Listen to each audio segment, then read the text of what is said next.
مثال تو مثال ہوتی ہے تاکہ کوئی ایک حقیقت ذہن سے قریب آ جائے. یہ جو راکٹ داغے جاتے ہیں یہ کئی ٹکڑوں میں ہوتے ہیں اور یہ سب ٹکڑے ایک دوسرے پر مرتب طریقے سے ایک دوسرے پر انحصار کرتے ہیں اور ایک ایک مرحلے تک ایک ایک ساتھ دیتا ہے اور اس کے بعد پھر وہ آخری اپنی منزل تک جاتا ہے نا. یہ مثال سمجھنے کے لیے ہے کہ یہ حق سبحانہ و تعالیٰ نے جو یہ زندگی دی ہے یہ مختلف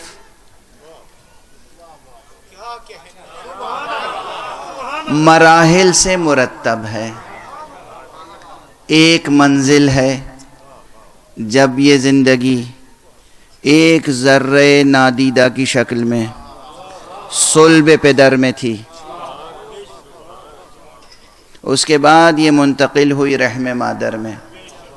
اب یہ ذرہ تھا خشک ذرہ، اب یہ قطرہ ہو گیا اور اس کے بعد پھر یہ وجود بڑھنا شروع ہوا.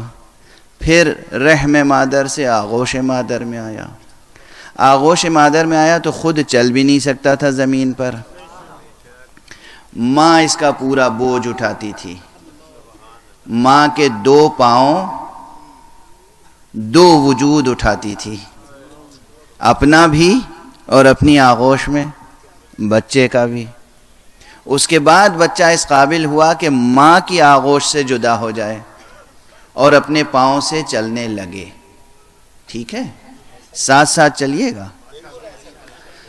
اگر بچہ بڑا بھی ہو جائے اور بچہ چاہے کہ ماں اسی طرح اسے لے کر چلتی رہے جس طرح بچپن میں لے کے چلتی تھی، تو یہ بچے کا مطالبہ جائز نہیں ہوگا، ممکن العمل بھی نہیں ہوگا. اگر ماں یہ چاہے کہ وہ اس بچے کو اسی طرح اٹھائے پھرے تو بھی یہ جائز نہ ہوگا اور ممکن العمل نہ ہوگا. اس کے معنی ہے کہ جب زندگی نے ترقی کی تو ماں کی آغوش سے جدا ہونا لازم ہوا.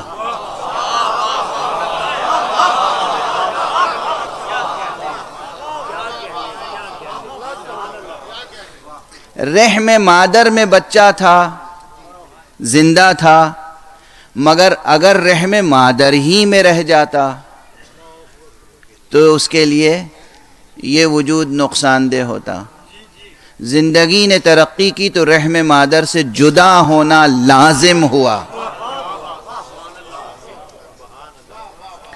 آغوش مادر میں رہا، جب زندگی نے ترقی کی تو آغوش مادر سے جدا ہونا لازم ہوا.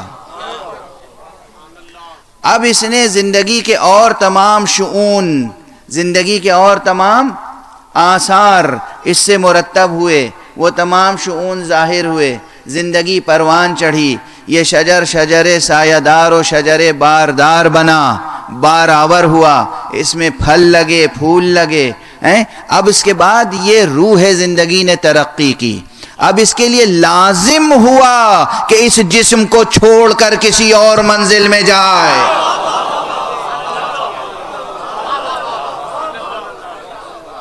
اپنے سب فرائض پورے کر دیے، اس دنیا کے حقوق ادا کر دیے، اس دنیا کے ستم سہ لیے، اس دنیا کی مصیبتیں جھیل لیں، اس دنیا کی مشکلات کو حل کر لیا، اس دنیا کے حقوق ادا کر دیے، اس دنیا میں اپنے فرائض ادا کر دیے. اب روح ترقی کی اس منزل پر پہنچی جب حق سبحانہ و تعالی نے کہا بس اب اس جسم میں قید رہنے کی ضرورت نہیں ہے، اب یہاں گھٹ گھٹ کے جینے کی ضرورت نہیں ہے.